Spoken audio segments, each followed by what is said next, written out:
very aggressive with you today.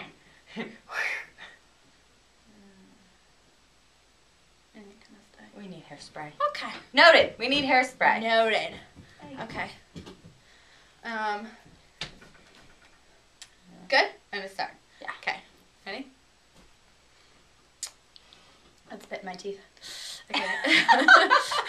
Maybe we'll keep that in. Okay. Hello, you beautiful people of the world. We are back with another episode of Ultimate E-Dater. We have a topic for you this week. It is, are your online conversations going nowhere? Well, if they are, fix it. We're going to tell you how. So, first the dilemma. As I'm sure we all know, I have done online dating once in a while in my life. I don't know why I looked at you when I I looked this way and rolled my eyes. Okay. Weird. So, with online dating, I find it that if you cannot get to know somebody other than the black and white word, like you are typing to them either in messages or even text messages or whatever, you can't really see their personality, you can't see their body language, you don't know anything about them other than what they're typing to you. So, if you write, what was that? This is my body language. I'm letting you know I'm interested.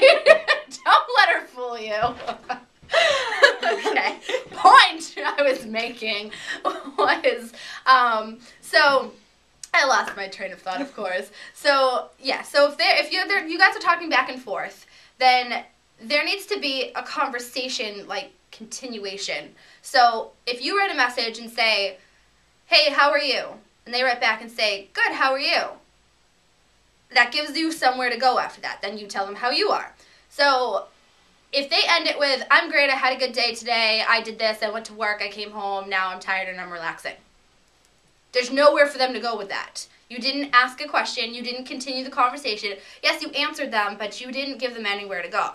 So a good piece of advice to make sure that your conversations aren't going nowhere is to make sure in every single piece of back and forth you guys have, always have a question.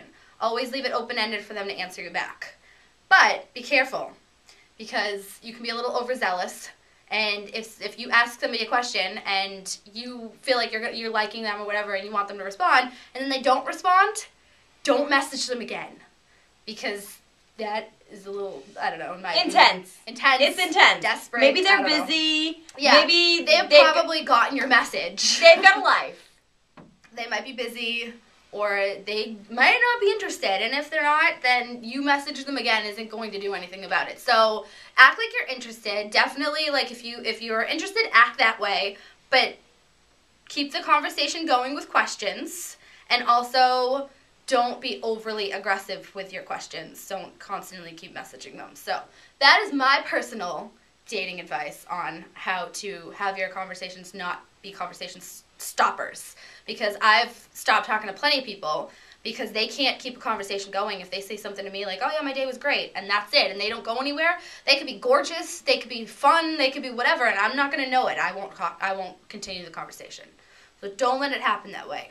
Now, on your side of things. On my side of things, I'm definitely much more of an in-your-face, face-to-face person. No. I am loud and obnoxious, and I love every second of it. But you don't always come across that way via text or email or whatever. Having a conversation in real life, you can tell if somebody's interested. There's body language when someone's close to you, or if you're on a date and someone's touching you, or like they touch your hand or they caress you in some non-sexual way, then you know they're interested. Via text, it's just, like she said, black and white word. So you can take okay or whatever their answer was and think that you put your own, you misconstrue it. Yeah. You put your own feelings into it. If you're having a bad day, you're like, "Oh, that person's being a jerk." May not be that way.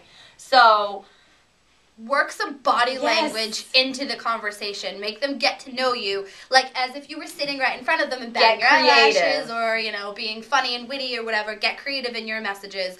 Keep them open-ended. Get the conversation going back and forth.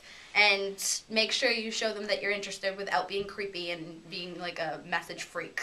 So that is our advice for you for today.